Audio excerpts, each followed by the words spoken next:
The nativity story isn't historical, but that's okay.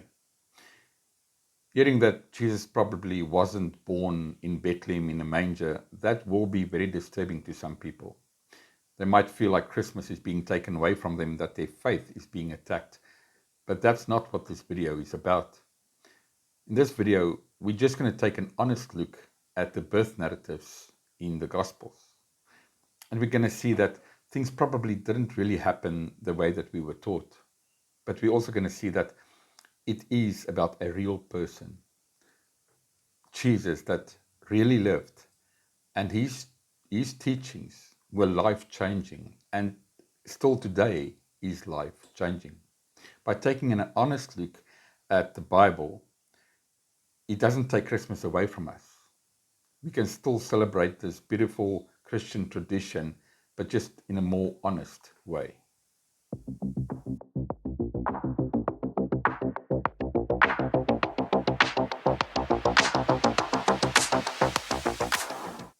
It's that time of year again, and every year we get the same arguments. Should Christians even celebrate Christmas? Isn't Christmas pagan? Doesn't it have pagan origins? Isn't the Christmas tree pagan? Here's the thing. You can celebrate Christmas any way you want. Do you want to focus more on Jesus and his birth? Go for it. Explain to your children that Jesus is real and we celebrate his birth. Do you want to focus more on Santa Claus, the reindeer, and presents? Go for it. As long as you explain to your children that, unlike Jesus, Santa Claus is just a fictional character. But you can celebrate Christmas any way you want. Jesus never instructed us to celebrate his birth in any special way. Not just that, Jesus probably wasn't even born on the 25th of December. In Luke's account, it's more likely that Jesus was born in the summer in the northern hemisphere, because he's talking about shepherds looking after the sheep at night. And that doesn't really work well with a Judean winter. But more importantly, we will see that the birth narratives themselves are not really historically accurate. Let's be clear. I want to make this very clear. Jesus is real. There's nothing wrong with celebrating his birth once a year, even if he wasn't born on that day. And the Christian tradition is a beautiful tradition. But we can take an honest look at the Bible and still celebrate Christmas. There are several problems with the nativity stories. It's only Matthew and Luke that talks about them. Mark and John doesn't mention the birth of Jesus. Paul never talks about it, and it's not mentioned in any of the other New Testament books. Matthew and Luke agrees about very little. They basically agree that Jesus was born in Bethlehem and that Mary was a virgin. Almost everything else in the two accounts are different. Now, there's also a lot of problems that historians have with these accounts. For an example, how do you follow a star across several countries to a specific house? Think about it. Tonight, walk out into your street, choose a star, and then walk to the house that's under that star. It's not possible. So if there were a star, it wasn't an astronomical star. It must have been some sort of a light that they were following, right? There are a lot more problems, a lot more serious problems. There are no independent historical records of Herod slaughtering the infants. Now, that is a problem because Herod's reign were very well documented and it would have been mentioned. That's something very significant. But we do not find any other account of that except for in the Gospel of Matthew. Even Luke doesn't mention it. Luke's census is also a big problem. For people to go to their ancestral homes of 1,000 years earlier, that would have been economically disastrous. Just think of people traveling for days and weeks to go to their ancestral home. The Romans would have lost a lot of income because people would have stopped working for days and weeks. And it's unlike any Roman census that historians know of. It just doesn't make sense. Think about it. Can you go to your ancestral home of 1,000 years ago? Do you even know who your parents, those people were, or where they lived? There's so much that just doesn't make sense with Luke's census. There are also direct contradictions. Matthew places Jesus' birth during the reign of Herod the Great. Luke places it during the governorship of Quirinius, which happened about 10 years after the death of Herod.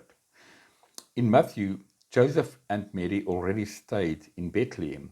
In Luke, they had to travel to Bethlehem because of the census. It's not just that Matthew didn't mention that they had to travel there.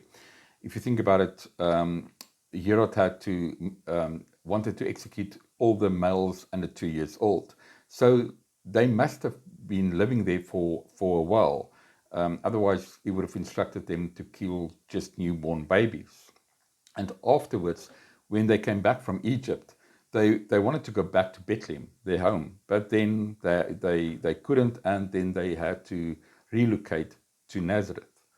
According to Matthew, they stayed in Bethlehem and later relocated to Nazareth. In Luke, they came from Nazareth to Bethlehem only for the census. In Matthew, the family flees to Egypt.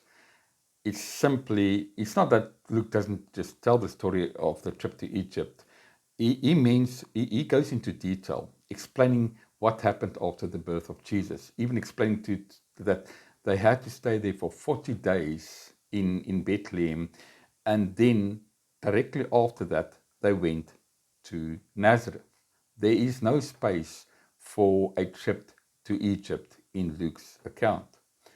Those two narratives, those two accounts cannot be reconciled. Now, so where do these stories come from? After the death of Jesus, his initial followers were Jews.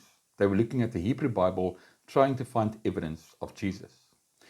Micah talks about this ruler coming from Bethlehem. So this tradition started to develop that Jesus was born in Bethlehem. Matthew wanted to portray Jesus also coming from Egypt, or being called out of Egypt, just like Moses was, that we read about in Hosea. But if we really look at Hosea, it's not talking about Jesus. It's simply talking about the nation of Israel coming out of Egypt. Remember, the Gospels of Matthew and Luke were written decades later. So there were these traditions that started to develop that they later then incorporated into their accounts of the birth of Jesus. Jesus was never known as Jesus of Bethlehem. In our earliest traditions, he was always known as Jesus from Nazareth. Now, while it's not impossible that Jesus was born in Bethlehem, most biblical scholars agree that Jesus probably was just born in Nazareth.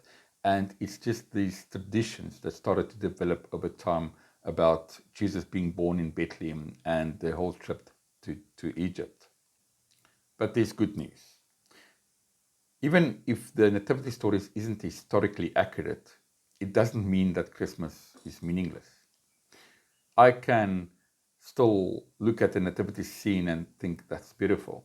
I can watch a movie about Joseph and Mary traveling on a donkey, and it's still beautiful, even if I know that's probably not what happened, because it's still about Jesus, and Jesus is very real. So we can still enjoy Christmas, this beautiful Christian tradition. So enjoy the lights, enjoy time with family and friends and the Christmas meal, enjoy all of it. And if you spend time with friends and family and maybe help someone less fortunate, then I think you're on track of how Jesus would have wanted us to celebrate his birth in any case. So Merry Christmas to all of you, and thank you for watching.